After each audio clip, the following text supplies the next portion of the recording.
Deep in the heart of ancient Anatolia, a civilization once thrived whose secrets were so well guarded, they vanished from history for thousands of years. The Hittites, masters of war, diplomacy, and artistry, ruled a vast empire that rivaled even Egypt at its peak, yet their legacy was nearly erased by time. That is, until a series of astonishing artifacts began to surface, each one peeling back layers of mystery to reveal a culture far more advanced, far more influential than anyone had ever imagined. These aren't just relics, they're keys to a forgotten world, pieces of a puzzle that have forced historians to rewrite entire chapters of the past. Picture this, a single clay tablet, cracked and weathered by millennia, unearthed from the dust of a lost city. At first glance, it might seem insignificant, just another fragment of the ancient world. But when scholars deciphered its markings, they discovered something extraordinary. The oldest known peace treaty in human history, a pact between the Hittites and the Egyptians that reshaped our understanding of diplomacy itself. This is the power of Hittite artifacts. They don't just tell stories, they rewrite them. From intricate gold seals that reveal a network of global trade to colossal stone carvings that depict gods and kings with breathtaking detail, every discovery is a window into a civilization that refused to be forgotten.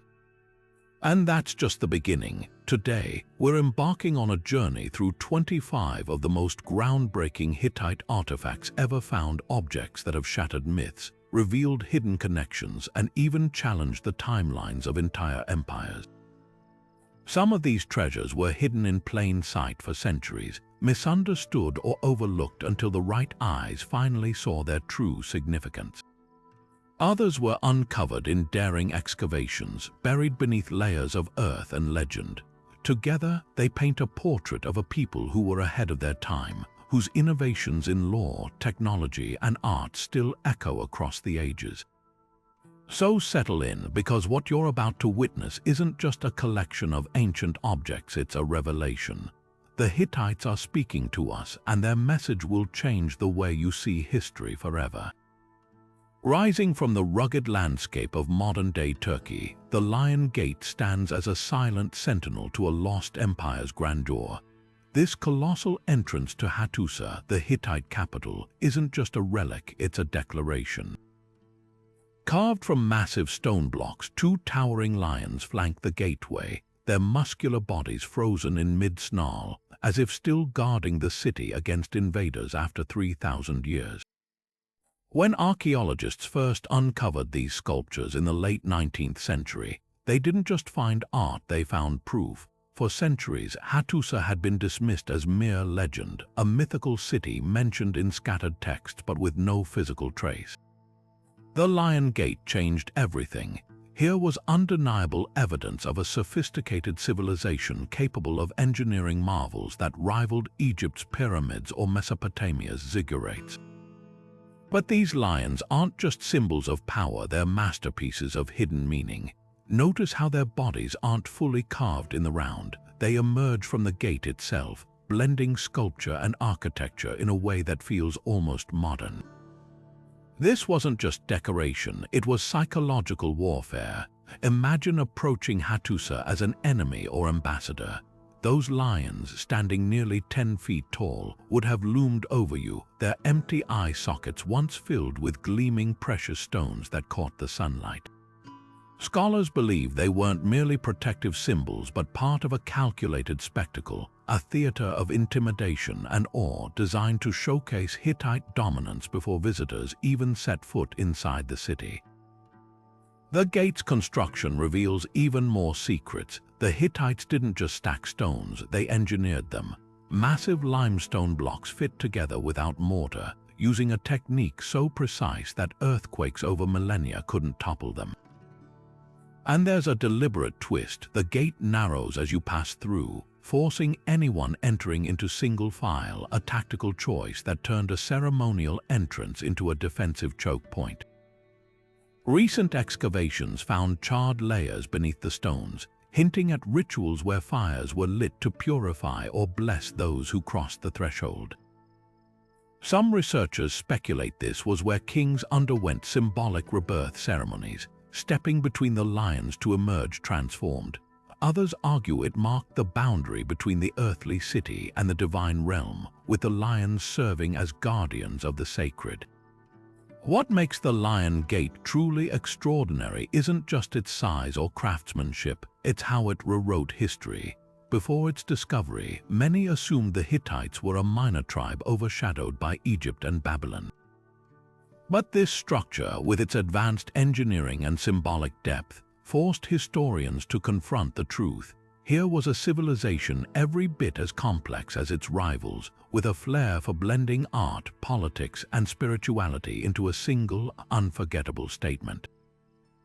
Those silent stone lions didn't just guard a city, they roared across centuries, demanding the world remember their creators. Hidden among the rugged cliffs near Hattusa lies a sanctuary so extraordinary, it blurs the line between earth and heavens. The Yazılıkaya Rock Sanctuary isn't just a collection of carvings, it's a celestial map carved in stone, where the Hittites immortalized their gods in a sacred dance that syncs with the cosmos itself. Step into this open-air temple, and you'll find two natural chambers adorned with over 90 figures, each meticulously chiseled into the living rock. But these aren't random decorations. Every god, goddess, and mythical creature here is placed with purpose, forming a divine procession that culminates in the meeting of the storm god Teshub and the sun goddess Hebat, the most powerful deities in the Hittite pantheon. What makes Yazılıkaya truly mind-blowing isn't just the artistry, it's the precision. Scholars discovered that during the winter solstice, sunlight pierces the sanctuary at just the right angle to illuminate Teshub's figure, while the summer solstice lights up Hebat's counterpart. This wasn't coincidence, it was celestial engineering. The Hittites didn't merely worship nature, they studied it, tracking the sun's movements with such accuracy that they could embed astronomical knowledge into sacred spaces centuries before the Greeks formalized such concepts. Even more astonishing, the central chamber's alignment creates a natural calendar. Shadow patterns shift across the reliefs in predictable ways, marking seasonal changes critical for agriculture and religious festivals. The sanctuary's layout reveals another layer of brilliance, a meticulously organized pantheon. Lesser deities flank the walls in hierarchical order, their sizes and positions reflecting their importance. Some wear conical hats symbolizing the underworld, while others carry thunderbolts or stand atop mountains, visual codes that decode Hittite theology. In one remarkable panel, 12 identical gods march in unison, likely representing the months of the year. Elsewhere, a massive sword-wielding figure towers over a smaller, subdued god, a vivid depiction of the Hittites' belief in divine justice.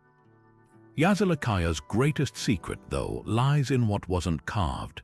Empty niches and unfinished reliefs suggest the sanctuary was a work in progress, evolving with the empire's changing beliefs. Some researchers propose that certain panels were deliberately left bare to represent the unknown or the infinite, a theological concept startlingly ahead of its time. When modern astronomers superimposed star maps onto the site's layout, they found potential correlations with constellations mentioned in Hittite texts, hinting that this might have been more than a temple, it could have been an ancient observatory. This rock-hewn masterpiece does more than showcase religious devotion. It proves the Hittites were cosmic architects. While other cultures built upward with pyramids or ziggurats, they sculpted the very earth itself into a sacred machine, turning stone into a conduit between humanity and the heavens. Every solstice that still lights up those ancient carvings isn't just a quirk of nature. It's a 3,000-year-old invitation to witness how deeply this civilization understood the rhythms of the universe. Among the dust-covered archives of the ancient world, one clay tablet stands apart, not for its size or artistic flair, but for the revolutionary message it carries. The Treaty of Kadesh, pressed into damp clay over 3,000 years ago, isn't just a relic of war. It's humanity's first documented peace treaty, a fragile agreement that redefined power in the Bronze Age. Discovered in the ruins of Hattusa, this unassuming slab of earth bears cuneiform script so precise its words echo across millennia. There shall be peace and brotherhood between us forever. What makes this artifact astonishing isn't merely its age, it's the radical equality it proclaims. For centuries, historians believed ancient empires like Egypt ruled unchallenged, their dominance absolute. But the Kadesh tablet shatters that myth. Here, Pharaoh Ramses II and Hittite King Hattusili III negotiate as equals, addressing each other as brother, a term reserved for peers in diplomacy. The text reveals meticulous terms, mutual defense pacts, asylum for political refugees, even extradition clauses for fleeing criminals. One remarkable passage binds both kings to protect each other's heirs, ensuring stability beyond their lifetimes. This wasn't victor dictating to vanquished, it was a strategic partnership between superpowers exhausted by decades of costly war. The treaty's survival is itself a marvel. While Egypt's copy was carved into temple walls as propaganda, the Hittites preserved the original on fragile clay, likely because they valued the written word's sanctity. Modern linguists were stunned to find the tablet wasn't in pure Hittite, but Akkadian, the diplomatic lingua franca of the era, with Egyptian phrasing woven in. This linguistic blend proves both sides contributed to the drafting, a collaborative effort rare for its time. Even more revealing, the document avoids glorifying battles. Instead, it focuses on shared prosperity, trade guarantees, and religious oaths invoking each empire's gods, showing a sophistication in conflict resolution we often attribute only to modern states. Perhaps the treaty's greatest legacy lies in what it didn't achieve. While it halted major battles, archaeological evidence shows skirmishes continued along the Syrian frontiers. Yet this very imperfection makes it profoundly human, a testament that even the most powerful rulers struggled to tame ambition. When a replica of the Kadesh tablet was gifted to the United Nations in 1970, it wasn't merely symbolic. It was a reminder that the art of compromise, however fragile, has always been civilization's greatest tool against chaos. The Hittites, often overshadowed by their rivals, taught the world a lesson that still resonates. True power isn't just conquest, but the wisdom to lay down arms. Deep beneath the ruins of Hattusa's royal palace, archaeologists uncovered a treasure more valuable than gold, a vast trove of clay tablets known as the King's Library. Unlike the grand monuments of Egypt, these unassuming rectangles of baked earth held something far more revolutionary: the written thoughts of an entire civilization. Numbering in the tens of thousands, these tablets weren't just administrative records, they were a window into a society with a legal system so advanced it would influence empires for centuries. One remarkable tablet meticulously outlines the consequences for stealing livestock, not brutal punishment but restitution. The thief had to repay double the value of what was taken.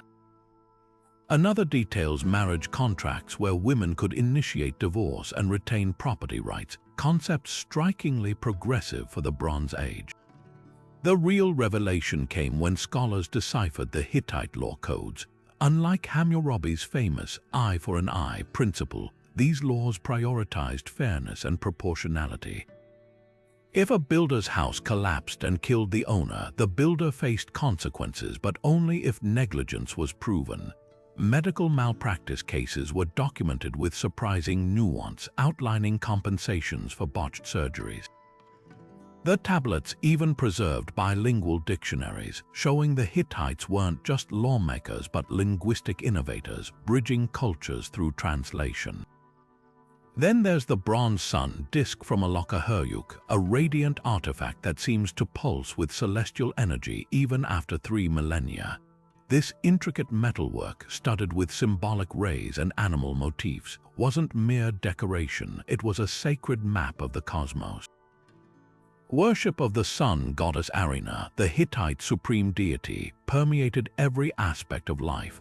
The disk's design encodes their belief system.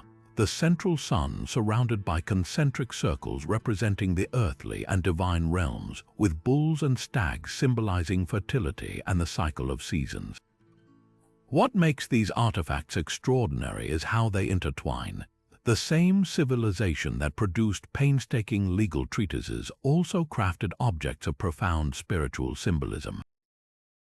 One tablet from the library explicitly connects law to divinity, stating that justice flowed from the sun goddess herself. The Hittites saw no contradiction between reason and faith. Their laws were divine gifts, and their gods governed with logical consistency. When sunlight struck the bronze disk during solstice ceremonies, it wasn't just worship, it was a reminder that order, whether in the heavens or human society, followed discernible patterns. Together, the library and the disk reveal a culture far ahead of its time, one that saw knowledge as sacred and divinity as orderly. While Egypt built pyramids to the afterlife and Mesopotamia erected ziggurats to the gods, the Hittites crafted something equally enduring: systems of thought that balanced human complexity with cosmic harmony. Their greatest legacy wasn't just in stone or metal, but in the radical idea that a society could be governed by both law and light. Standing sentry at Hattusa's lesser-known gates, the Hittite sphinxes defy expectations. These aren't the serene, inscrutable creatures of Egypt, but something wilder, more alive. Carved from local limestone with curled beards and elaborate headdresses, their wings sweep backward as if caught in mid-motion, giving the uncanny impression they might step off their pedestals at any moment. What makes these sculptures extraordinary isn't just their craftsmanship, it's what they reveal about a civilization at the crossroads of influence. Unlike Egyptian sphinxes that embody royal stillness, these hybrid beings pulse with energy, their muscular hind legs tensed like a predator ready to pounce. Scholars believe this dynamic posture reflects the Hittites' turbulent worldview, a realm where gods, humans, and nature existed in constant negotiation. The details tell a deeper story. Look closely at their crowns' distinctive horned caps borrowed from Mesopotamian deities, topped with solar discs echoing Egyptian motifs. This wasn't mindless imitation, it was cultural alchemy. The Hittites didn't just copy their neighbor's art, they remixed it. One statue's base bears cuneiform inscriptions invoking both the storm god Teshub and the Hurrian goddess Shoshka, proving these weren't mere decorations but sacred mediators between worlds. Recent pigment analysis revealed traces of vibrant blue and gold paint, suggesting the gate once blazed with color, transforming these guardians into dazzling supernatural warnings. What truly sets them apart lies in their function. While Egyptian sphinxes lined processional roads as silent witnesses, Hittite versions served active roles in rituals. Carved niches at their bases held offerings. Clay tablets found nearby describe ceremonies where priests fed the statues to maintain cosmic order. Some researchers argue their hybrid forms, part lion, part human, part eagle, mirrored the Hittite Empire itself, a fusion of Anatolian earthiness, Syrian sophistication, and Mesopotamian grandeur. Even their placement was strategic. Unlike Egypt's symmetrical rows, Hattusa's sphinxes flanked gates asymmetrically, creating deliberate sightlines that guided processions toward the royal citadel. The most startling discovery came when archaeologists noticed chisel marks on one statue's face, not damage, but intentional alteration. After a military defeat, the Hittites likely decommissioned the guardian by ritually deforming its features, a practice unseen in neighboring cultures. This vulnerability, admitting that even divine protectors could fail, speaks volumes about how the Hittites viewed power, not as eternal but as something requiring constant renewal. When a storm rolls over Hattusa's ruins today, shadows play across those ancient faces, reminding us that these weren't just statues. They were the empire's beating heart, pulsing with borrowed ideas made brilliantly their own. Unearthed from a farmer's field near modern-day Ankara, the enigmatic vase is no ordinary pottery. It's a 4,000-year-old storybook in clay. its surface alive with scenes so vivid they pulse with forgotten rituals. Standing over 2 feet tall, this deep red vessel shatters assumptions about Hittite artistry with its meticulous painted bands, each one a frozen moment in a sacred ceremony. What makes this artifact extraordinary isn't just its preservation, it's how it decodes the intimate connections between gods, rulers, and everyday people in a way no cuneiform tablet could capture. The vase's 4 horizontal registers unfold like a comic strip of the divine. At the top, a procession of musicians pounds drums and shakes sistrums, their braided hair swaying in rhythm.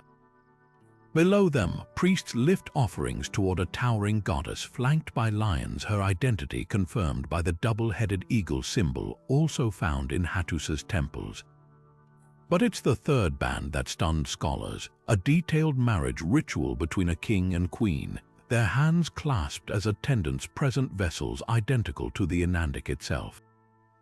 This wasn't just decoration, it was a liturgical manual in paint, showing step by step how humans mirrored celestial hierarchies through sacred unions. Look closer and the details spill secrets. The figure's clothing acts as a social code. Elites wear pointed shoes and embroidered robes, while commoners appear barefoot with simpler garments. One scene depicts a bull sacrifice so precise that butchery marks on bones from Hittite sites match the painted technique exactly.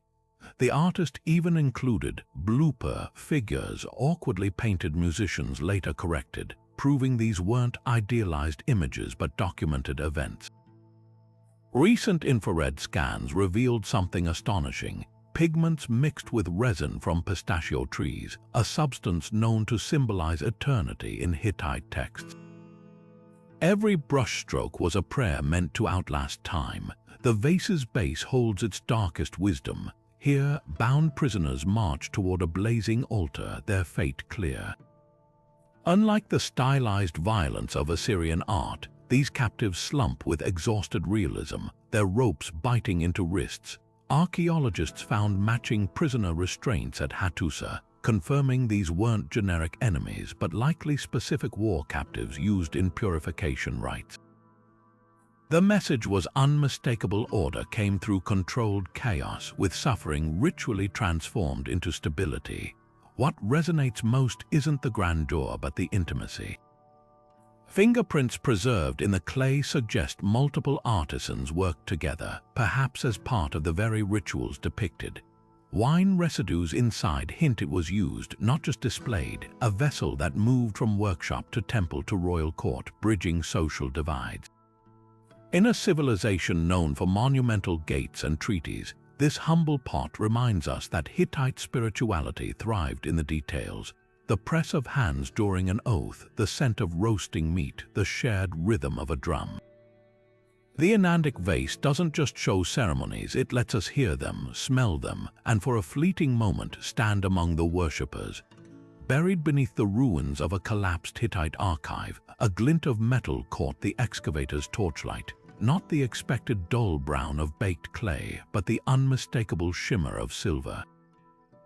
This was no ordinary tablet. The silver treaty between great King Tudhaliya IV and his cousin Kuranta survives as one of only 3 metal treaties from the ancient world, its surface still gleaming after 33 centuries. Unlike the clay documents used for routine affairs, this pact was cast in precious silver, a material choice that shouted its significance to the heavens.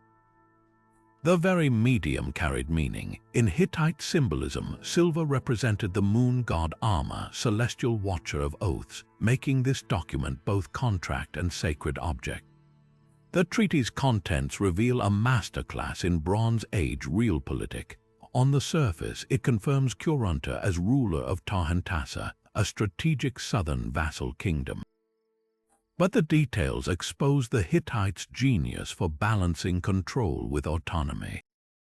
Kuranta's obligations are precise annual tribute payments measured in silver shekels and war chariots, military support when summoned. Yet the text grants him surprising privileges. the right to build fortresses, conduct independent diplomacy with nearby city-states, even use the royal title, Labana, typically reserved for Hattusa's kings. Archaeologists found matching seals from both rulers at the site, proving this wasn't dictation but negotiation between equals in all but name. Most revealing are the divine punishments carved into the silver. Where clay treaties listed generic curses, this document threatens specific calamities. May the 1,000 gods of Hatti drag you through excrement like a pig if Kuranta betrays his oath. The phrasing is shockingly vivid for a state document, suggesting Tudhaliya knew his cousin's ambitions needed colorful deterrence. Recent CT scans detected microscopic wear patterns along certain clauses, evidence that scribes periodically rub the tablet during ceremonial renewals, reactivating its spiritual power. The treaty's survival defies expectation. Silver should have been looted or melted down, but it was hidden beneath a deliberately collapsed corridor in Hattusa's lower city. Some scholars believe this was ritual interment after Kuranta's line fell, preserving the pact's magic while nullifying its political force. Others argue the hiding spot near a shrine to protective deities implies the Hittites saw treaties as living entities requiring divine guardianship. What emerges isn't just a historical record but a philosophy of empire. The Hittites didn't crush vassals into submission. They wove them into a flexible hierarchy through carefully calibrated symbols and incentives. That silver tablet wasn't merely a contract, it was the glue holding together a multi-ethnic empire that lasted centuries by knowing when to command and when to compromise. In an age where modern diplomacy often feels fragile, the Tudhaliya-Kuranta Treaty stands as a testament to the enduring power of words cast in metal and mutual interest. Scattered across the rocky landscapes of Anatolia and northern Syria, mysterious symbols clung to stone walls and monuments twisting animal forms, crescent moons, and stick figures marching in silent procession. These were Hittite hieroglyphs, a writing system so enigmatic that for centuries scholars dismissed them as mere decoration. Unlike the cuneiform used in Hattusa's archives, these intricate pictographs seemed impenetrable, their meanings locked away until a series of bilingual inscriptions acted as linguistic Rosetta Stones, blasting open the door to a lost world of royal decrees and bureaucratic brilliance. The breakthrough came at Karat, a frontier fortress where archaeologists uncovered parallel inscriptions in Hittite hieroglyphs and Phoenician script, a linguistic key that finally allowed experts to crack the code. What they discovered overturned assumptions. These weren't primitive doodles but a sophisticated hybrid system blending logograms and phonetic signs, capable of conveying everything from grain taxes to epic poetry. One stunning relief near Carchemish depicts a king trampling enemies, flanked by hieroglyphs that translate to the storm god's favorite who crushes rebellion like clay pots. The artistry wasn't just ornamental, it was propaganda designed to impress both literate elites and illiterate subjects through sheer visual power. Decipherment revealed the hieroglyphs' secret strength, adaptability. While cuneiform required years of scribble training, these symbols could be carved quickly by artisans, making them ideal for public monuments across the empire's sprawling territories. Administrative records etched into stone stelae show meticulous detail. One inscription lists exact quantities of sheep delivered as tribute, with hieroglyphs for numbers so precise they predate Roman numerals by a millennium. Another, found near modern-day Aleppo, preserves a royal land grant complete with curses against anyone altering the boundary markers, proving these carvings were legally binding documents. Yet the greatest surprise lay in their longevity. Long after Hittite cuneiform vanished with the empire's collapse, hieroglyphs endured for 5 more centuries among Neo-Hittite successor states. A 9th century BC stele from Tel Tainat mixes the old symbols with Assyrian influences, showing how cultures blended while preserving Hittite identity. The very last known inscription, dated to around 700 BC, stands as a defiant epilogue, "I am Wasusama, grandson of kings, who keeps the words of the ancestors." What makes these carvings extraordinary isn't just their eventual decoding, it's how they capture a civilization thinking aloud. In one weathered limestone panel, hieroglyphs curve around a depiction of musicians, their lyrics still faintly visible. "Strike the lyre for the gods, that the harvest may be plentiful." Here, writing transcends record-keeping. It becomes a bridge between human voices separated by millennia. Every chisel mark testifies to an empire that believed words, whether pressed into clay or carved into stone, could echo into eternity. Forged in fire and wrapped in legend, the sword of Tathalia emerges from the shadows of history not just as a weapon, but as a testament to Hittite ingenuity. Discovered in a royal tomb near Hattusa, this 3,000-year-old bronze blade bears the cuneiform inscription of its namesake king, a rare personal touch that transforms it from battlefield tool to sovereign symbol. At first glance, its curved silhouette resembles other Bronze Age swords, but the details betray its elite status. The hilt, once wrapped in precious electrum wire for a king's grip, showcases a pommel shaped like a roaring lion's head, an unmistakable declaration of divine right. What sets this weapon apart isn't just its craftsmanship, but the metallurgical revolution it represents. While contemporary cultures struggled with brittle bronze alloys, Hittite smiths perfected a formula. X-ray fluorescence scans reveal a precise blend of copper and tin, enriched with trace arsenic to create a blade that could hold its edge without shattering. The tapered ridge running along its length isn't decorative. It's engineering genius, redistributing weight for both slashing power and thrusting precision. This wasn't mass-produced infantry gear. It was cutting-edge technology reserved for royalty, equivalent to a modern stealth fighter in its exclusivity. The sword's ceremonial role comes alive in relief carvings from Alokahuruk, where identical blades appear in sacred rituals. One striking scene shows a priest-king plunging such a sword into the earth during a solstice ceremony, channeling the storm god's power into the soil. Another depicts royal heirs swearing oaths with blades crossed over a sacred bull's horn's political legitimacy, literally forged in steel. But don't mistake these for mere symbols. Notches along Tathalia's blade tell a darker story. Forensic analysis revealed traces of bone fragments and a distinctive wear pattern from striking bronze armor. This sword had seen battle, perhaps during the king's famed campaigns against the Ohiyowa. Perhaps most revealing is what surrounds the sword in its burial context. Archaeologists found it lying atop a stack of folded linen, not a practical sheath, but a deliberate echo of Hittite burial texts describing weapons clothed like warriors for the afterlife. Nearby, a clay tablet listed ritual instructions for feeding the sword with oil and honey, treating it as a living entity. This fusion of technological mastery and spiritual belief encapsulates the Hittite worldview. Even their weapons were bridges between earthly power and cosmic order.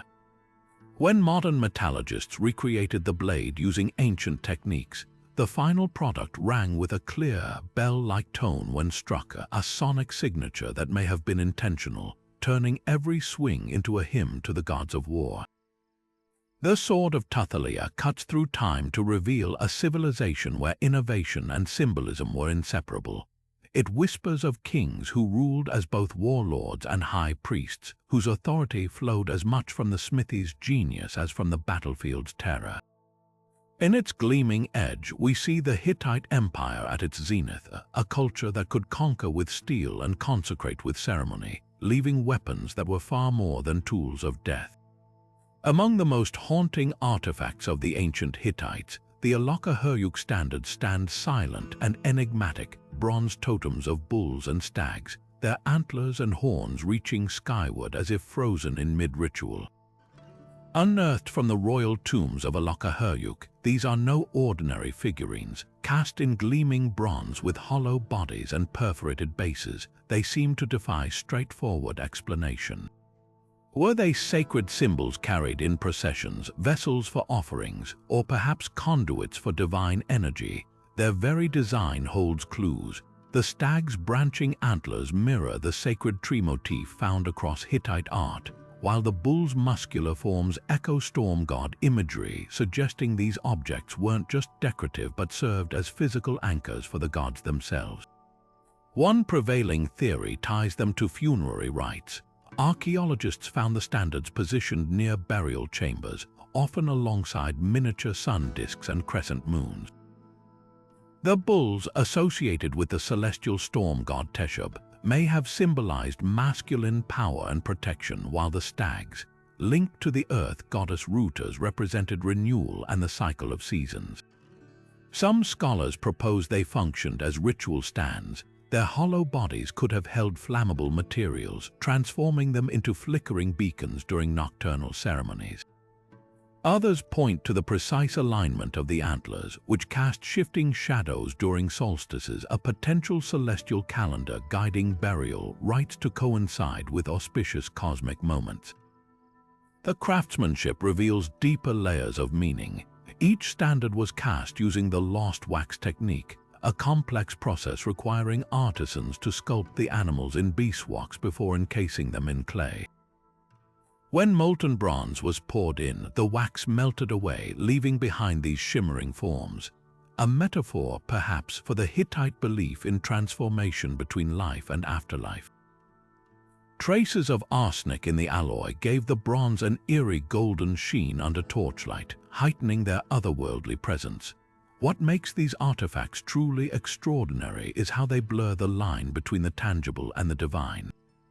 Unlike the rigid statues of Egypt or Mesopotamia, the standards feel alive. Their legs are slightly bent, suggesting motion, and their bodies are adorned with symbols that pulse with hidden significance. One stag bears a tiny solar disk between its antlers, mirroring descriptions from Hittite texts of a celestial stag that carried the sun across the sky. Another bull standard has recessed eyes that once held precious stones, likely lapis lazuli, meant to see into the spirit world during rituals. Recent excavations uncovered fragments of similar standards in distant Hittite outposts, suggesting these weren't isolated relics but part of a widespread liturgical tradition. Some fragments show signs of deliberate breakage, hinting at ritual killing of the objects to release their spiritual essence, a practice seen in contemporaneous cultures but never before documented among the Hittites. Even more intriguing, certain standards were found buried upside down, their muzzles pressed into the earth as if drinking from the underworld. The Alaka standards don't just represent animals, they embody the Hittites' fluid understanding of divinity. In a civilization where gods could take animal forms and natural forces were worshipped as deities, these bronzes were more than art, they were vessels for the sacred, designed to bridge realms. Their silent, watchful presence in tombs suggests a profound belief that death wasn't an end, but a passage guarded by totemic powers. As sunlight filters through museum displays today, glinting off those ancient antlers, it's impossible not to feel the weight of their mystery, objects that held the prayers, fears, and hopes of a people who saw the divine in every stag's leap and every bull's charge. Buried beneath the rubble of a royal tomb in Hattusa, a glimmering hoard of gold lies waiting delicate necklaces, intricately woven bracelets, and earrings so fine they seem spun from sunlight itself. The Hittite gold jewelry cache isn't just a testament to opulence. It's a masterclass in metallurgical artistry that rewrites our understanding of Bronze Age craftsmanship.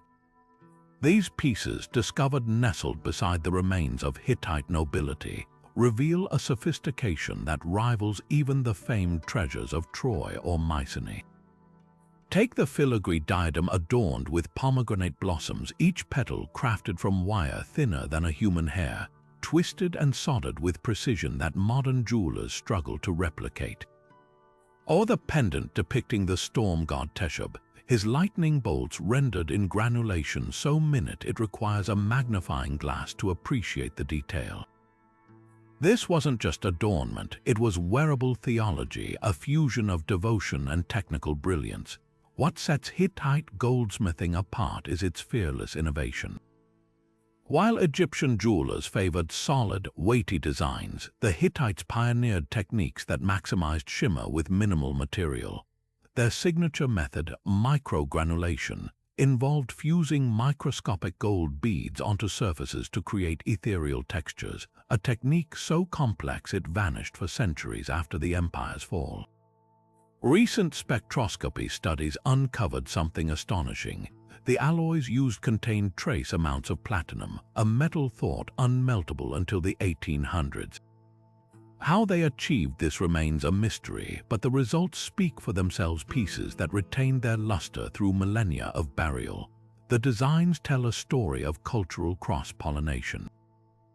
A pair of lotus-shaped earrings borrow motifs from Egypt but reinterpret them with distinctly Anatolian flair, the petals elongated and layered to mimic local wildflowers.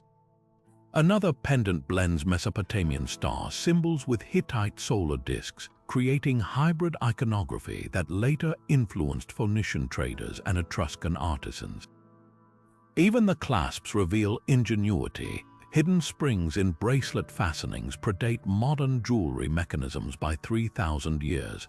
Perhaps most striking is how these treasures defy time's ravages. A ceremonial belt made of interlocking gold plaques still flexes like fabric, its hinges engineered to move with the wearer's body. Conservators found residues of myrrh and cedar oil inside hollow beads, evidence they once released perfume, turning the jewelry into multisensory experiences. These weren't static decorations but dynamic extensions of the body, designed to catch light and scent with every movement. The cache's influence stretches far beyond Hattusa's ruins. Dig sites in ancient Greece and Cyprus have yielded jewelry bearing unmistakable Hittite hallmarks, proof that these designs set trends across the Mediterranean. When Assyrian records boast of plundering Hatti's golden vines, they weren't exaggerating. These pieces became diplomatic currency, gifted to allies and imitated by rivals. Even the granulation technique resurfaces centuries later in Etruscan workshops, suggesting knowledge passed down through generations of displaced Hittite artisans. Yet for all their technical mastery, the jewel's true power lies in their intimacy. One ring, sized for a child's finger and etched with protective runes, speaks of parental love transcending time.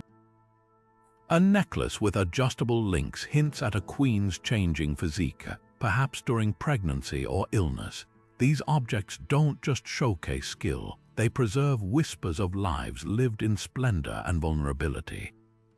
Under museum lights today, the gold still glows with the warmth of hands that shaped it and necks that wore it, a radiant bridge between our world and theirs.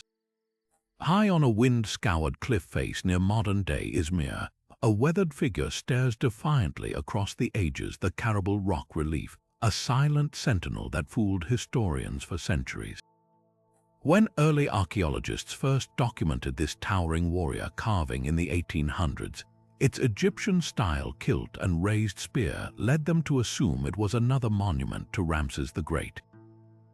But this solitary figure held a secret that would redraw the map of the ancient world. It wasn't until scholars matched the inscription's peculiar hieroglyphs to known Hittite scripts that the truth emerged. This was no pharaonic boast, it was a declaration of Hittite power stretching hundreds of miles further west than anyone had imagined. The warrior's corrected identity sparked an archaeological revolution.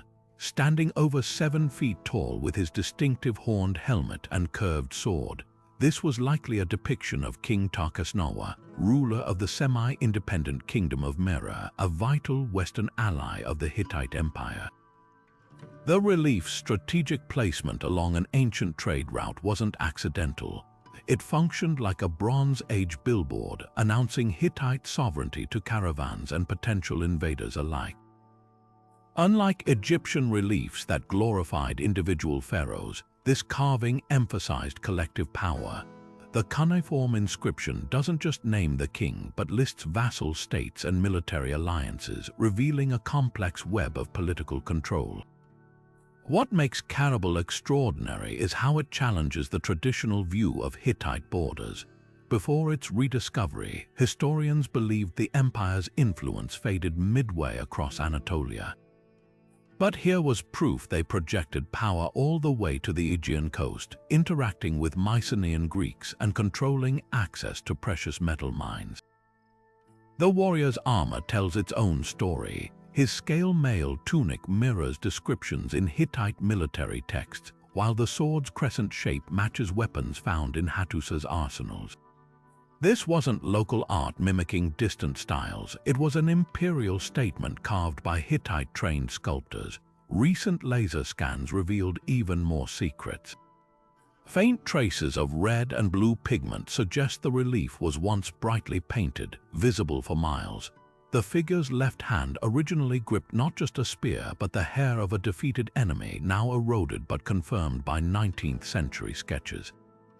Most astonishing are the tool marks, chisels with a unique diamond-shaped cross-section used nowhere else in Anatolia except Hattusa's royal workshops. This wasn't just influence, it was direct oversight, proving Western territories weren't independent allies but tightly integrated provinces. The relief's true impact lies in how it rewrote history books.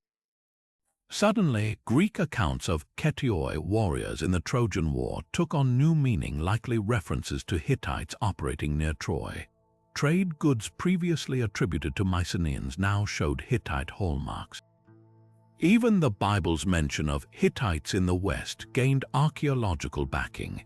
Carabal's silent warrior did more than mark a border. He shattered the myth of the Hittites as an inland power, revealing an empire with cosmopolitan reach, where Anatolian, Aegean, and Near Eastern cultures merged under the watchful eyes of forgotten kings. In the heart of Hattusa's royal district, a single artifact defies every convention of Hittite craftsmanship: the green stone. This massive, polished block of serpentine, nearly 7 feet tall and perfectly smooth, stands conspicuously amid the ruins of temples and palaces with no inscription, no carving, no obvious purpose. Unlike every other monument in the capital, it bears no trace of tools or decoration, just an eerie, flawless surface that catches the light differently at each hour of the day. Theories about its function range from the practical to the profound. Some scholars propose it served as a symbolic navel of the empire, a physical manifestation of the kingdom's center where oaths were sworn. Others point to its alignment, positioned precisely where the winter solstice sun casts a beam through the nearby Lion Gate, suggesting it may have been a solar marker or even a primitive astronomical computer. The stone's material deepens the mystery. Serpentine doesn't occur naturally near Hattusa. Geochemical analysis traces its origin to quarries over 200 miles away in the Pontic Mountains. Transporting such a monolith would have required extraordinary effort, implying this was no ordinary building material but something sacred. Cuneiform tablets from the royal archives mention a stone of heaven, used in divination rituals, and forensic studies reveal microscopic grooves on the surface consistent with repeated liquid pouring, possibly oil or blood used in ceremonies. Even more intriguing are the stone's acoustic properties. When struck, it produces a resonant tone unlike any other local rock, leading some researchers to speculate it functioned as a ritual gong or sonic amplifier during religious rites. Political interpretations are equally compelling. The green stone stands at the convergence of 3 key processional routes, directly opposite the throne room's former location. Its unchanging surface may have symbolized the eternal stability of the king's rule, a visual counterpoint to the ever-shifting alliances of Bronze Age diplomacy. Nearby excavations uncovered fragments of shattered clay tablets bearing curses against those who would defile the stone's shadow, hinting at its role in legal proceedings or treaty ratifications. Yet the most haunting theory connects the stone to Hittite myths of the underworld. A recently deciphered hymn describes the storm god Teshub descending to the netherworld via a green pillar that drinks silence. Could this monolith have been viewed as a conduit between realms, its surface polished to a mirror-like finish, might have reflected ceremonial fires or the faces of participants in rites of passage. Unlike Egypt's obelisks or Mesopotamia's ziggurats, this monument gains power through its very simplicity, a blank slate that invited the ancient Hittites, and now us, to project meaning onto its enigmatic surface. Today, the stone continues to guard its secrets. Modern attempts to scan its interior have been inconclusive, blocked by the dense mineral composition. What archaeologists can confirm is its deliberate placement not just in space but in time. Stratigraphy shows it was one of the last objects installed before Hattusa's fall, as if the Hittites sought to leave behind one final, inscrutable message.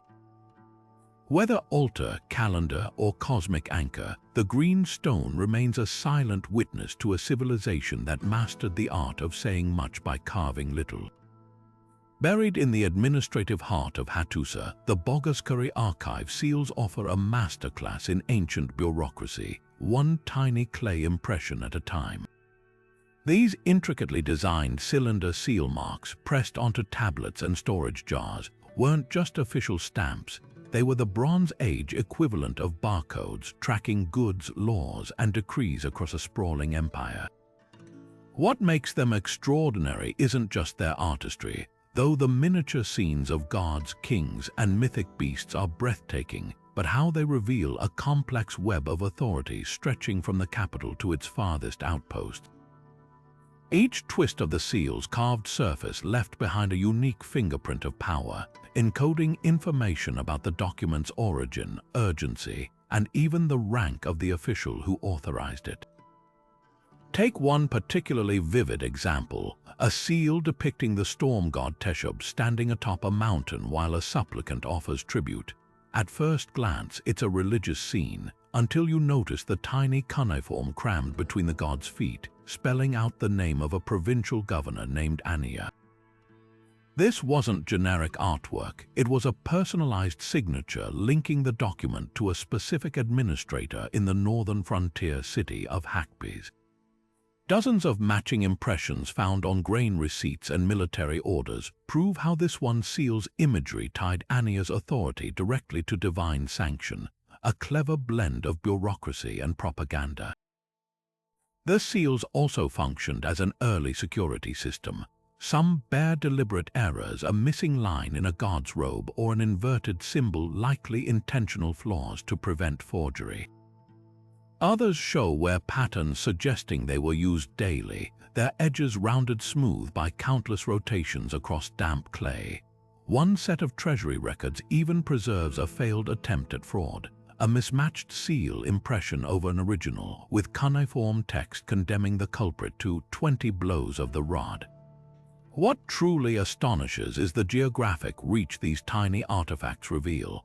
Identical seal designs have turned up in distant Assyrian merchant colonies and Egyptian border forts, proving the Hittites maintained a standardized administrative system across thousands of miles. A fragment from Ugarit shows the same royal seal used in Hattusa, but with an added local hieroglyph, evidence of cultural adaptation, not just domination. The seal's iconography evolved too, mirroring political shifts.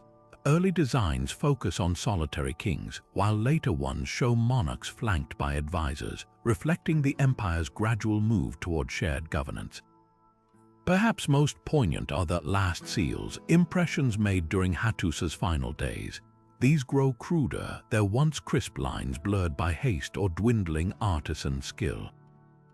Some reuse older seals with the names of long-dead officials, a desperate attempt to maintain continuity as the empire crumbled, yet even in decline they held power. The very last sealed tablet orders the evacuation of a grain warehouse, its imprint smudged as if applied by shaking hands, a silent witness to bureaucracy persisting until the final hour. These clay fingerprints do more than mark documents. They map the living pulse of an empire, from the precise grooves of royal seals to the hurried stamps of provincial scribes. They tell a story not of faceless administration, but of individuals, officials who laughed, schemed, and labored to keep a civilization running. Every rolled impression is a voice across time, whispering that even the mightiest empires are built on countless small acts of order, pressed into clay and baked hard by history. Buried beneath the ruins of a provincial palace at Shapanuva, a cluster of cracked clay tablets lay waiting with terrifying secrets. Unlike the dry administrative records found elsewhere, these ritual texts pulse with raw fear, detailed instructions for appeasing angry gods in the face of spreading plague, natural disasters, and unexplained deaths. When philologists first deciphered the cuneiform, they uncovered a side of the Hittites rarely seen in official histories. Not just mighty warriors and diplomats, but a people trembling before forces even their empire couldn't control. The tablets read like Bronze Age emergency manuals. One particularly vivid section describes a sinner's plague ravaging a military camp, with symptoms matching modern descriptions of typhus, high fever, delirium, and dark skin lesions. The prescribed remedy wasn't medicine but theater. Elaborate ceremonies where priests draped in scarlet fabric reenacted the mythological moon god's descent into the underworld, symbolically transferring the disease's curse from soldiers to clay figurines later smashed and buried. Forensic analysis of the mentioned campsite revealed mass graves containing bodies coated in red ochre, exactly as the rituals dictated. What makes these texts revolutionary is their psychological honesty. While most ancient cultures attributed plagues to divine wrath, the Shapanuva tablets differentiate between types of punishment. Some outbreaks are blamed on broken oaths, requiring public confessions before idols. Others stem from polluted landscapes, likely references to contaminated water sources necessitating elaborate purification of springs with silver and honey. One haunting passage lists omens preceding disaster. When dogs howl at noon and snakes desert the temple, prepare the black sheep for sacrifice. Contemporary climate data shows these rituals peaked during prolonged droughts, suggesting the Hittites meticulously tracked ecological patterns as divine signals. The ritual's complexity exposes unexpected scientific thinking. Before performing ceremonies, priests were instructed to quarantine the sick using cedar oil barriers, an early understanding of contagion. Another tablet details creating water of absolution by boiling herbs now known to contain salicylic acid, the precursor to aspirin. Most striking is a lunar eclipse ritual involving precisely timed offerings at the 7th hour of night. Astronomers confirmed the described eclipse occurred on July 13, 1238 BC, proving the Hittites could predict celestial events centuries before Babylon's famed astronomers. Yet for all their sophistication, these texts also reveal crushing vulnerability. A broken tablet ends mid-sentence with the scribe's frantic postscript, "The god's hand grows heavier, we have run out of black sheep." Soil samples from Shapanuva show elevated lead levels during this period, hinting at industrial poisoning the Hittites could only interpret as divine retribution. In their desperation, they even adopted foreign superstitions. One ritual blends Hatchan chants with Hurrian demonology, a cultural fusion born of shared terror. These clay tablets do more than document rituals, they preserve the heartbeat of a civilization under siege. Amid descriptions of burning liver divinations and scapegoat rituals, we glimpse real people grappling with forces beyond their comprehension, blending observation, tradition, and raw hope into a desperate science of survival. When modern epidemiologists studied these texts alongside disease patterns, they found the plagues eventually stopped not because the gods were appeased, but because the described quarantines and water purifications actually worked. The Shapanuva tablets stand as a testament to human resilience, showing how even in the shadow of annihilation, the Hittites fought to understand their world one trembling prayer at a time. Tucked away in the royal archives of Hattusa, a cracked clay tablet covered in tiny cuneiform strokes holds the secrets to one of the ancient world's most feared military forces, the Hittite chariot corps. This isn't just a list of commands, it's a full-fledged equestrian manual, detailing training methods so advanced they wouldn't be matched for another 1,000 years. What sets this text apart isn't just its age, it's the startling sophistication of its insights, revealing how the Hittites transformed wild Anatolian stallions into disciplined war machines that dominated battlefields from Egypt to Mesopotamia. The manual begins with a principle that still guides modern horsemanship: patience. Unlike Assyrian texts that stress brute force, the Hittite instructions emphasize gradual acclimation. Foals were raised in constant contact with humans, their training starting not with harnesses but with touch. Grooms massaged their legs daily to strengthen tendons, a technique now known to prevent microfractures. By the time these horses pulled chariots, they associated human presence with comfort rather than stress, making them eerily calm amid battle chaos. One passage describes desensitization drills where handlers dragged cloth between horses' legs while feeding them, conditioning them to ignore flapping banners and infantry movements. Dietary science leaps off the clay. The text specifies exact ratios of barley, hay, and chickpeas tailored to each horse's metabolism, along with supplements like fenugreek seeds now proven to boost red blood cell production. But the real shock comes in the hydration protocols. Water was flavored with apple residue to encourage drinking before battles, and salted in precise amounts to prevent dehydration without causing bloating. Modern equine experts have tested these recipes with startling results. Hittite-fed horses in controlled trials outperformed others in endurance by nearly 30%. The manual's combat techniques are even more groundbreaking. Chariot teams train to pivot in perfect synchrony using vocal cues, allowing lightning-fast 90-degree turns that could outflank slower enemies. Horses learn to respond to knee pressure from drivers, leaving their hands free for weapons. Most astonishing are the shadow runs, night exercises where teams maneuvered by torchlight, their hooves wrapped in wool to muffle sound. This wasn't just training, it was specialized conditioning for dawn raids, a tactic the Hittites used to devastating effect at Kadesh. Perhaps the most poignant detail comes in the final line. After pages of technical brilliance, the scribe adds, "A horse's spirit mirrors its handler's, calm hands, calm charge." This acknowledgement of the human-animal bond transcends its era, revealing a culture that saw chariots not as simple weapons, but as partnerships forged through mutual respect. When archaeologists analyzed horse remains from Hittite battlefields, they found something remarkable. These animals lived years longer than contemporary Egyptian chariot horses, their bones showing fewer stress fractures. That longevity wasn't accidental. It was the result of a system that valued endurance over exploitation, blending empirical science with profound empathy. This cracked tablet did more than train horses, it reshaped history. The techniques spread via captured Hittite grooms, influencing Greek cavalry and later Roman equites. Even the manual structure, organized by skill level with clear benchmarks, became the model for medieval knightly training. In its meticulous strokes, we see the roots of every great equestrian tradition, proving that true military genius isn't just about wielding power, but understanding the creatures who help you wield it. Deep in the Anatolian countryside, where crystal-clear waters bubble up from underground springs, the Eflatun Pinar monument rises like a mirage from the landscape, a sacred fusion of stone, water, and mythology.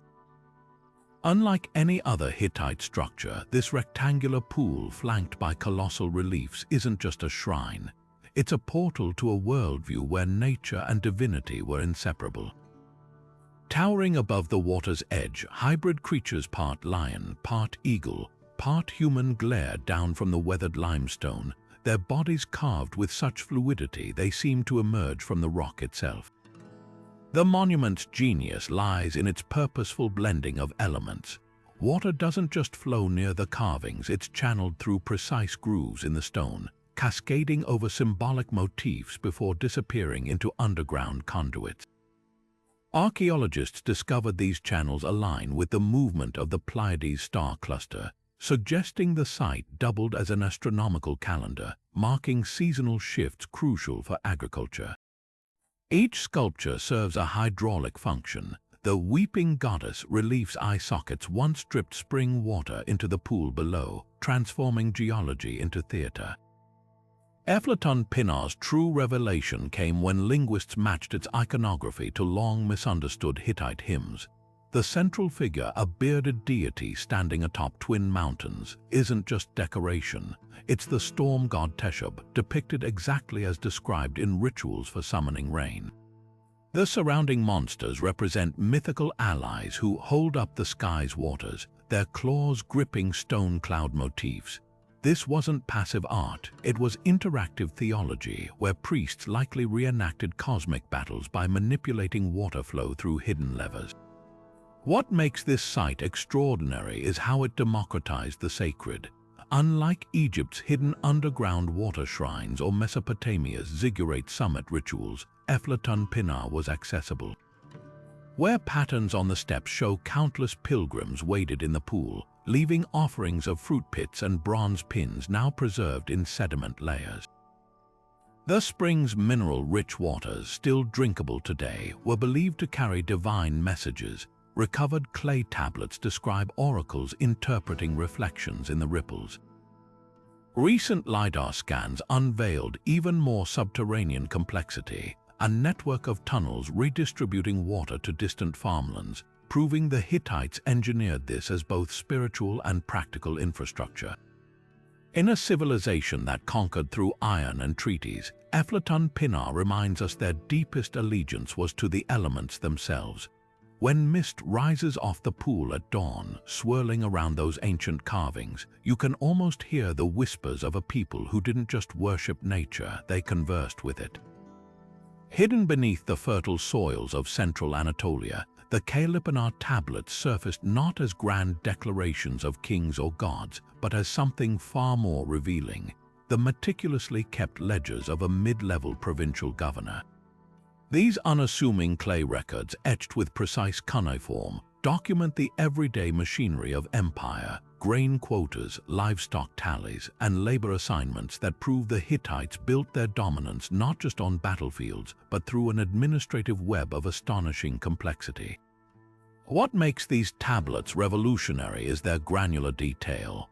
One particularly vivid entry tracks the shipment of 786 sheep from outlying villages to the regional capital, noting not just quantities but individual flock conditions, 32 with limp, 5 with spotted liver, suggesting veterinary inspections before acceptance. Another lists bronze shipments down to the mina, about half a kilogram, with smiths' names attached to each batch for quality control. This wasn't simple record-keeping, it was a data-driven system anticipating modern supply chains. The real revelation came when scholars matched these records to archaeological finds. Tablet descriptions of warehouse dimensions aligned perfectly with excavated storage complexes at Kalipinar, complete with ventilation channels mentioned in the text. Even more striking were the tax exemptions carved into the clay. Because the village of Hattusa suffered hailstorm, their barley quota reduced by 2/3. Such adaptive policies reveal a government that balanced ruthlessness with pragmatic flexibility, adjusting demands based on real-time environmental shocks. Trade networks emerge in unexpected detail. A broken tablet fragment mentions purple cloth from Archaeological, likely Mycenaean Greece being taxed at a premium, while another records the loan of Hittite engineers to build water systems in distant Kizzuwatna, proof of knowledge exchange alongside resource extraction. The tablets even preserve disputes like a shepherd's protest against overcounting his flock, complete with the governor's ruling. If the accused shepherds can drive the claimed sheep single file through the temple gate without breaking ranks, their tally stands. Perhaps most telling are the human touches that bleed through the bureaucracy. A scribe's hurried postscript warns of approaching locust swarms, while a wine shipment receipt includes a doodle of a laughing face, likely the ancient equivalent of an approved stamp. These moments transformed dry administration into a living network of individuals, all laboring to sustain an empire where even the smallest village had its place in the grand design. The Kaelipanar tablets do more than list numbers, they expose the sinews of power. In their careful columns and corrections, we see the Hittite genius for systemizing chaos, turning the messy realities of agriculture, trade, and human fallibility into the fuel for history's first truly integrated superpower. Every smudged digit and amended line whispers the same truth. Empires aren't just won with swords, but with the patient scratching of stylus on clay.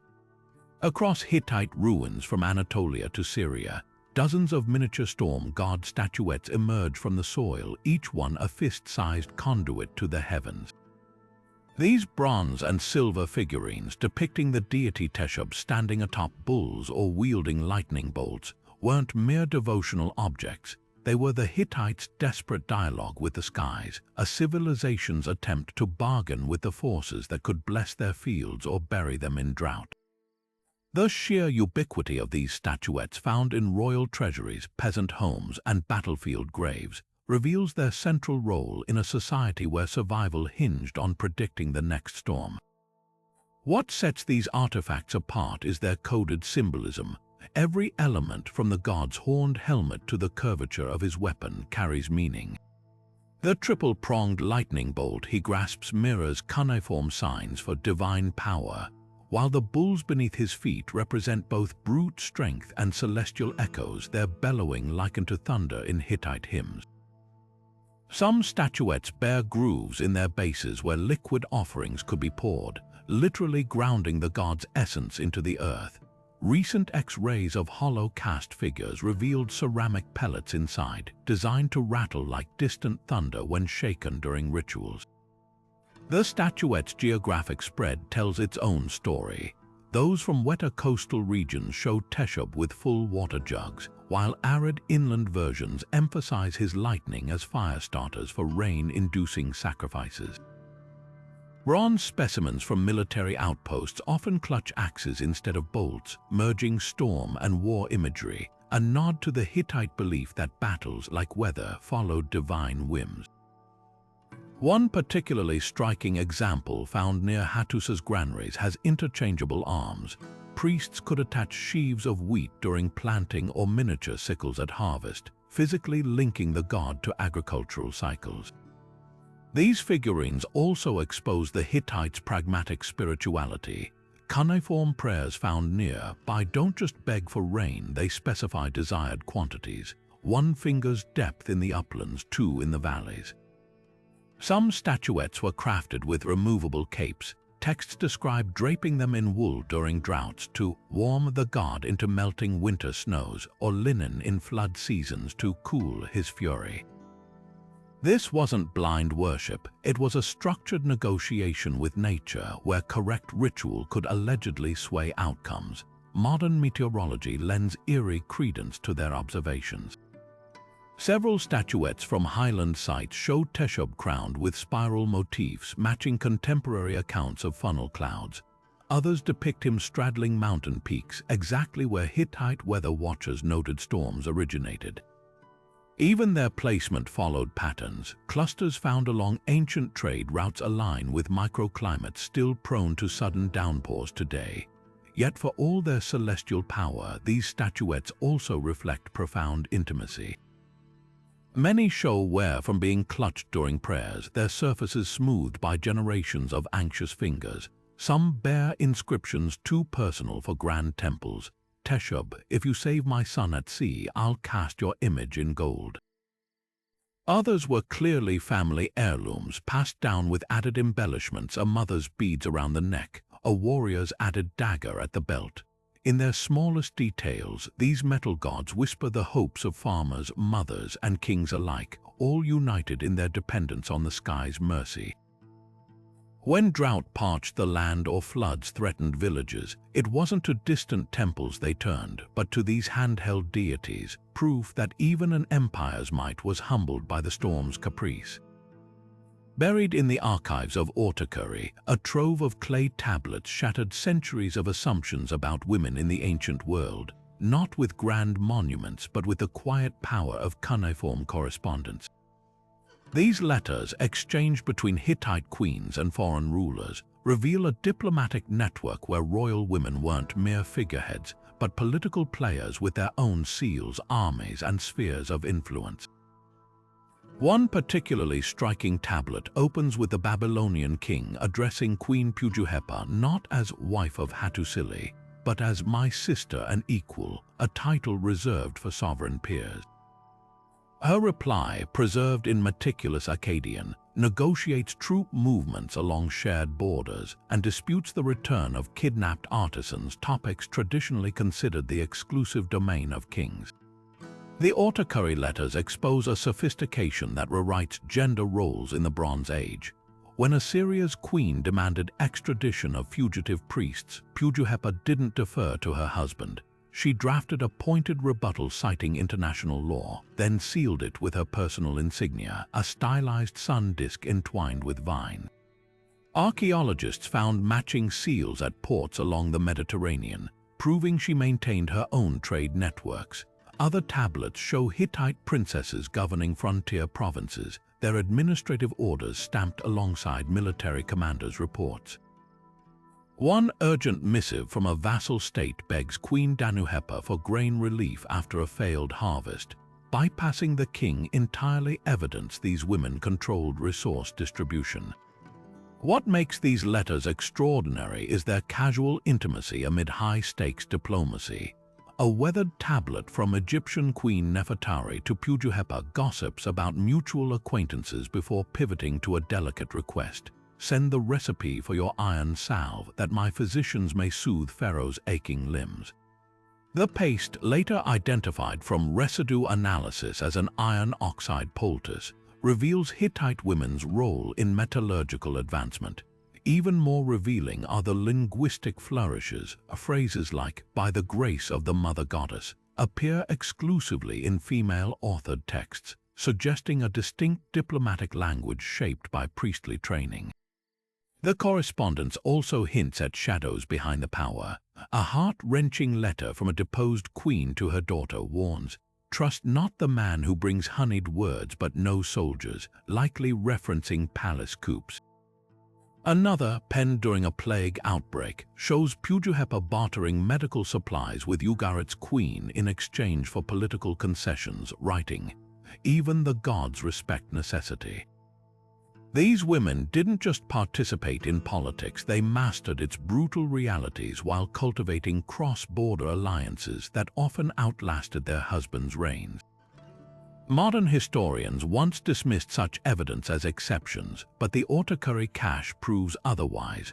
Over 40% of recovered diplomatic texts bear female seals or signatures, with queens corresponding as frequently as kings on matters from war to religious reform.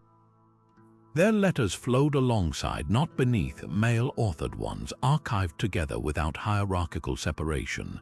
When a Hittite princess married into foreign courts, she didn't vanish from the record. Her continued correspondence shaped policy, like the Mitanni princess whose advice on Assyrian succession crises fills 3 tablets.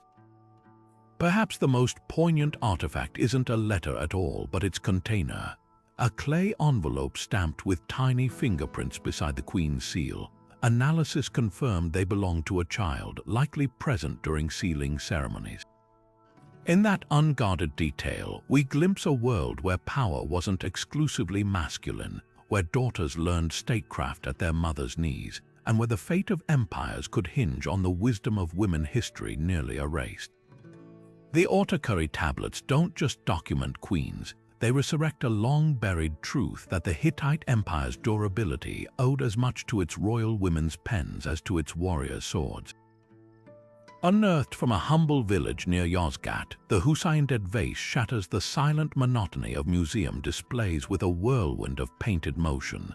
This vibrant pottery piece, standing just over a foot tall, isn't merely decorated, it's alive with the energy of a Bronze Age festival, its 4 horizontal bands swirling with acrobats, musicians, and sacred processions frozen mid-celebration.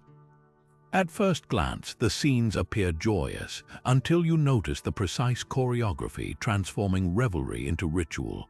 The top register shows a line of bare-chested tumblers flipping in perfect unison, their arched bodies forming a wave-like pattern that mirrors cuneiform symbols for ecstasy.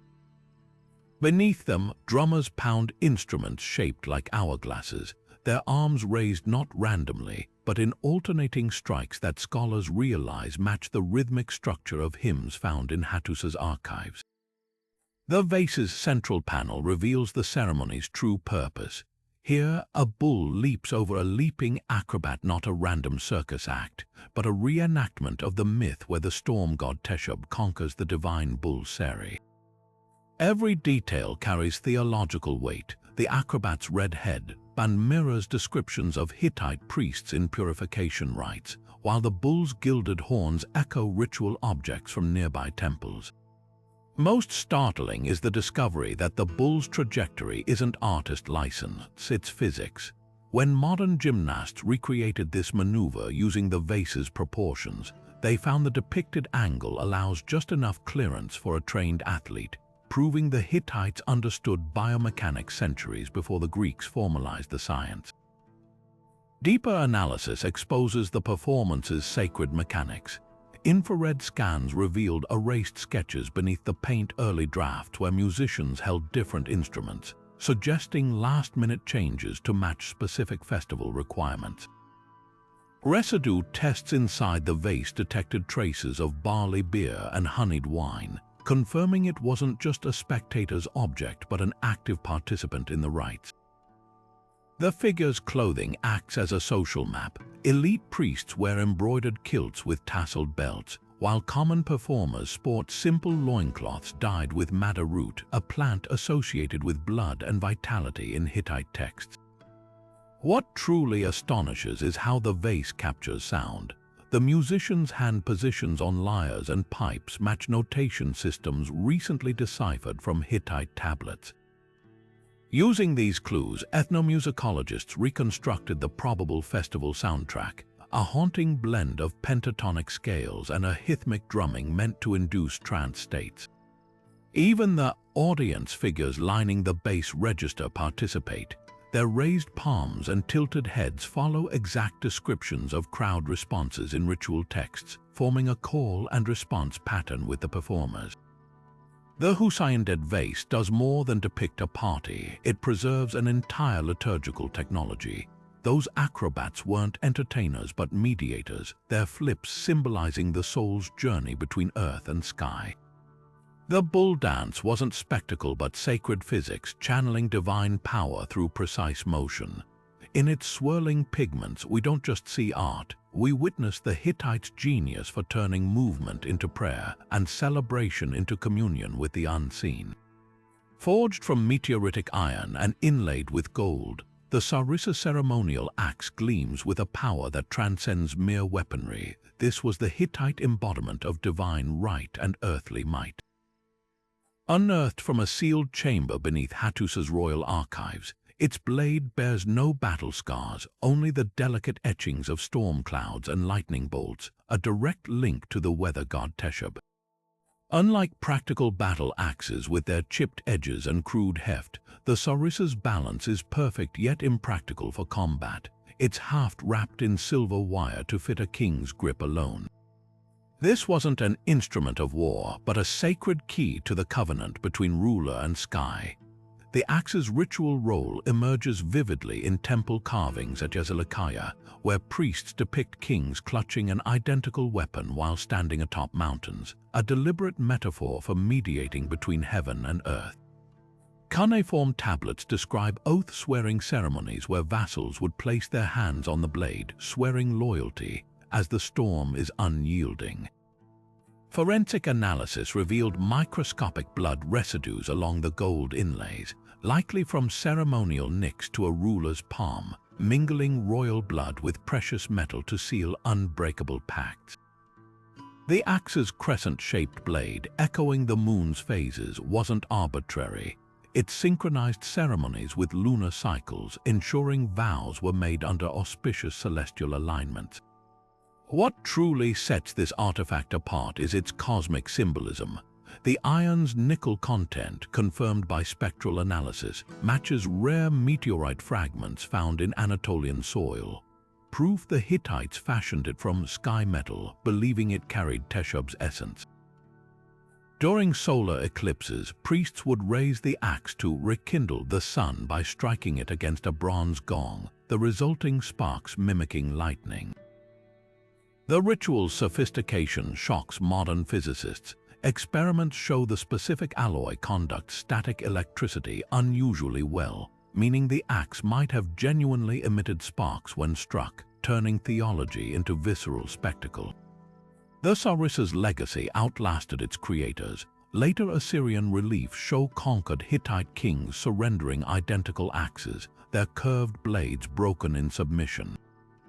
Centuries after the empire's fall, Roman historians recorded Anatolian tribes still using ceremonial axes to swear treaties, a faint echo of Hittite tradition. Today, as conservators rotate the artifact under museum lights, those etched storm clouds seem to swirl anew, a silent reminder that some powers, like the weather itself, bow to no empire but endure as forces beyond human control. In this gleaming blade, we glimpse a civilization that didn't just wield authority, but forged it in the crucible of the divine. Among the treasures pulled from the mud brick ruins of Hattusa's armories, few artifacts carry the weight of lived experience quite like the Hittite leather armor fragments.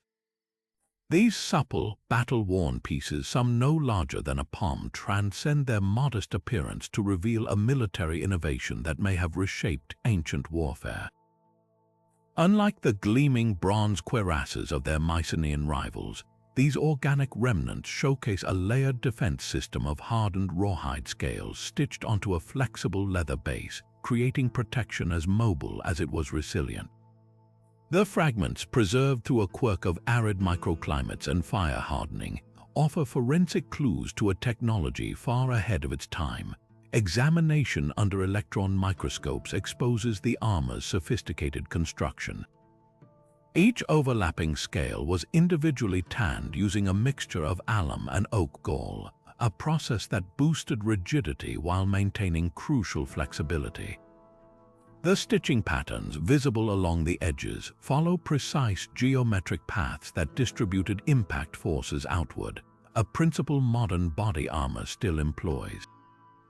Some sections show traces of beeswax coating, likely applied to repel water and blade strikes alike, but the real breakthrough lies in the fragment cross-sections, up to 12 alternating layers of leather and linen, compressed and lacquered into a composite material that could stop arrows without sacrificing the wearer's mobility. These design elements raise provocative questions about cultural exchange. Nearly 5 centuries later, Greek hoplites would adopt remarkably similar multi-layered linen armor known as linothorax. The Hittite fragments predate these Greek examples, showing identical solutions to shared battlefield challenges, dampening blunt force trauma while allowing heat dissipation during prolonged combat. One particularly telling fragment from Hattusa's lower city bears a repair stitch made with flax thread, a material foreign to Hittite lands but common in Aegean textiles, hinting at possible early exchanges between the civilizations. The armor's battlefield efficacy emerges from unexpected sources. Cuneiform tablets from Kadesh describe Egyptian arrows, falling like rain yet not piercing Hittite infantry, while forensic analysis of surviving fragments reveals embedded bronze arrowheads that only partially penetrated the outer layers. Experimental archaeologists tested reconstructions using period-accurate weapons. A 40-pound draw longbow at 30 paces failed to breach the laminated hide, validating ancient accounts. Even more impressive was its performance against bladed weapons. Slashing tests with replica Hittite swords left shallow cuts that didn't compromise the armor's structural integrity. Yet these fragments speak beyond mere function. Tool marks on the leather's flesh side reveal the hands that crafted them. Some scales bear apprentices' uneven punches alongside a master's precise edging. Ritual symbols stamped along the interior channels invoke protective deities, blending practical craft with sacred practice. One shoulder piece still carries the faint outline of its owner's musculature, pressed into the leather through years of wear. These aren't just relics of war, they're time capsules preserving the sweat, faith, and ingenuity of warriors who marched under the double-headed eagle standard. What survives suggests an armor tailored to Hittite tactics. The fragment's curvature indicates they protected torsos during chariot maneuvers, with longer flaps shielding thighs during mounted archery, a stark contrast to the static phalanx armor of later Greeks. Their lightweight design, reconstructions weigh under 15 pounds, supports accounts of Hittite forces covering 80 miles in 3 days, a mobility that stunned their enemies. In these cured and layered hides, we see the physical manifestation of a military philosophy that valued speed and adaptability as much as brute strength, a legacy that may have echoed through millennia to shape the warriors of classical antiquity. Among the great mysteries of the Hittite world, none is more puzzling than the absence of royal tombs matching the grandeur of Egypt's Valley of the Kings or Ur's golden death pits. While other Bronze Age rulers surrounded themselves in the afterlife with mountains of gold, jeweled weapons, and armies of terracotta attendants, Hittite kings rested in startling simplicity, buried beneath modest stone-lined chambers with little more than a ceremonial axe or a handful of clay tablets. This radical departure from contemporary burial practices speaks volumes about a civilization that measured power not in glittering treasures, but in more enduring legacies. Recent excavations at Hattusa's necropolis reveal just how stark this contrast truly was. The largest royal burial yet discovered, believed to hold King Suppiluliuma I, contained a single bronze spearhead, 2 clay drinking vessels, and a broken tablet listing grain tributes.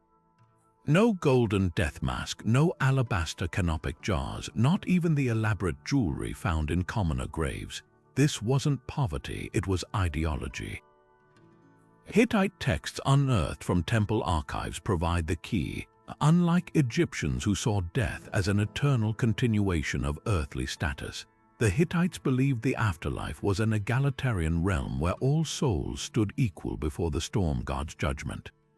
Lavish tombs weren't just unnecessary, they were potentially dangerous, risking divine displeasure by clinging to worldly hierarchies beyond death's threshold. The Hittite funeral tablets from Sapanuva spell it out plainly. One passage instructs mourners, cover the king's body with clean wool, place bread for his journey, then let the earth take him as it takes the poorest farmer. Another warns against stone houses for the dead that tower over the living, explicitly condemning pyramid-style monuments.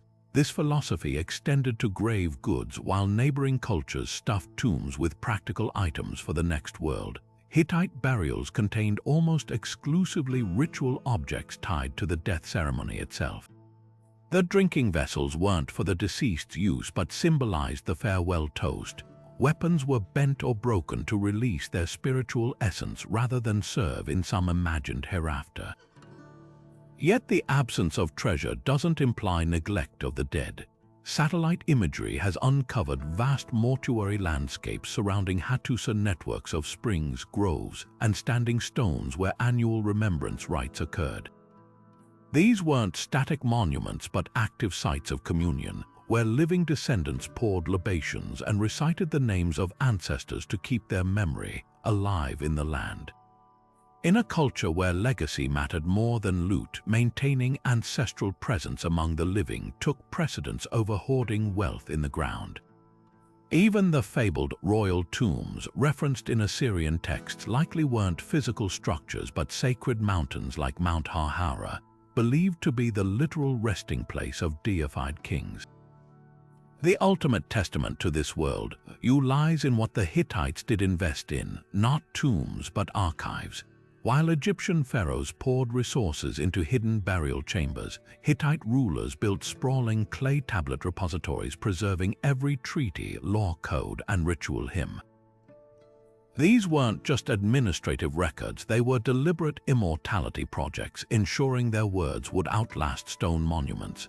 When a Hittite king died, his successor didn't build him a pyramid. He commissioned scribes to meticulously document his reign, often including unflattering military defeats alongside victories.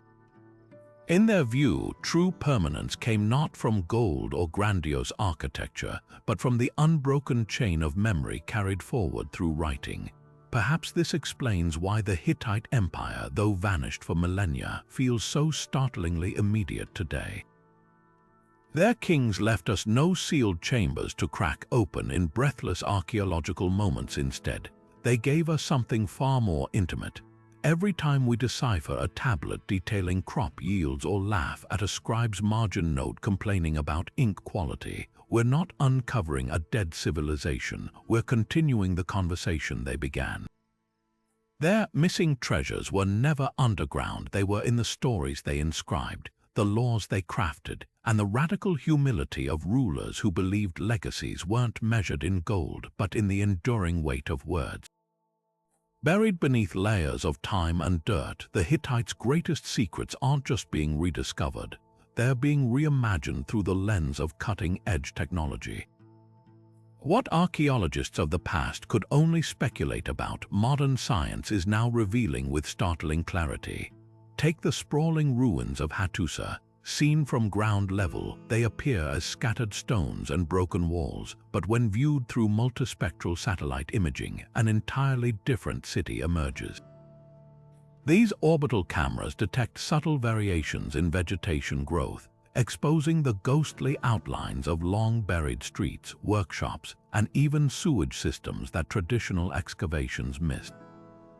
One recent survey identified a previously unknown temple complex simply by analyzing how wheat grew slightly taller above its buried foundation stones, a phenomenon caused by deeper soil moisture retention over ancient construction. The real game changer has been LiDAR light detection and ranging technology, which strips away vegetation to create precise 3D maps of the landscape. When deployed over the sacred site of Yazılıkaya, the laser scans revealed an astonishing network of processional pathways and water channels aligning with celestial events. Hidden for centuries beneath scrub oak, these pathways formed a perfect astronomical calendar, their curves matching the sun's solstice positions with pinpoint accuracy. Even more remarkable, the LiDAR data showed slight alterations in the rock sanctuary's access routes over time, allowing historians to track how ritual practices evolved across generations. These aren't just static carvings, they're a dynamic record of religious innovation, frozen in stone but now brought to life through technology. Chemical analysis is rewriting our understanding of Hittite craftsmanship. Portable X-ray fluorescence machines, small enough to be carried into excavation trenches, can analyze metal artifacts without damaging them. When applied to the famous Sarissa ceremonial axe, these devices detected trace elements of cobalt and nickel in its iron, the unmistakable signature of meteoritic metal. This confirms ancient texts describing sky iron as the preferred material for royal regalia. Similarly, residue studies on pottery fragments from Anatolia identified traces of opium, honey, and fermented grains, proving the Hittites' ritual peace drink mentioned in treaties was more than symbolic. It was a carefully formulated psychoactive brew used in diplomatic ceremonies. Perhaps the most intimate revelations come from microscopic analysis. Scanning electron microscopes examining the so-called Queen's letters from Ortacurry revealed something astonishing. The clay bore the faint impressions of linen fibers pressed into it while wet. This wasn't just any writing surface, the tablets had been placed on a cloth-covered lap or cushion as they were inscribed, likely by the Queen herself. The angle and pressure of the cuneiform strokes even suggest she was left-handed, a rare trait that may explain her distinctive wedge marks. Meanwhile, DNA extracted from the leather armor fragments identified not just the species of animals used, a mix of wild deer and domesticated cattle, but traces of the tanner's own genetic material, likely sweat and skin cells absorbed during years of painstaking work. Digital reconstruction is breathing new life into broken artifacts, using photogrammetry, a technique that stitches together hundreds of photographs. Conservators have virtually reassembled the shattered enigmatic vase, allowing its intricate ritual scenes to be viewed in 360 degrees for the first time in millennia. Even more impressive are the acoustic modeling studies recreating ancient Hittite musical instruments based on their depictions. By 3D printing exact replicas of lyres and drums from temple carvings, then applying known Middle Eastern tuning systems, researchers have reconstructed possible ceremonial music with eerie authenticity. One composition, based on the rhythmic patterns from the Husainid vase, produced harmonic intervals that matched the resonant frequency of Yazılıkaya's rock chambers, suggesting the Hittites engineered both their art and architecture for multisensory religious experiences. The frontier of Hittite studies now lies in artificial intelligence. Machine learning algorithms trained on thousands of tablet fragments are identifying previously unnoticed scribble hands, revealing a complex bureaucracy with specialized departments. One neural network even detected subtle changes in cuneiform wording that tracked with political upheavals, like increased references to grain shortages in the years preceding the empire's collapse. Meanwhile, spectral imaging techniques developed for medical use are uncovering ghost texts on reused clay tablets, where earlier administrative records were scraped away but remain faintly visible beneath later inscriptions. These palimpsests offer snapshots of daily life during crises, like a tablet recording bronze tool distributions that was later repurposed to tally refugee numbers during a drought. What emerges from all this technology isn't just better data, it's a profound shift in perspective.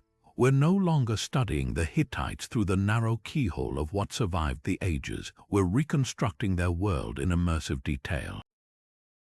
Those silent stone lions at Hattusa's gates, motion capture studies show their sightlines perfectly frame the summer solstice sunrise when viewed from the approaching road.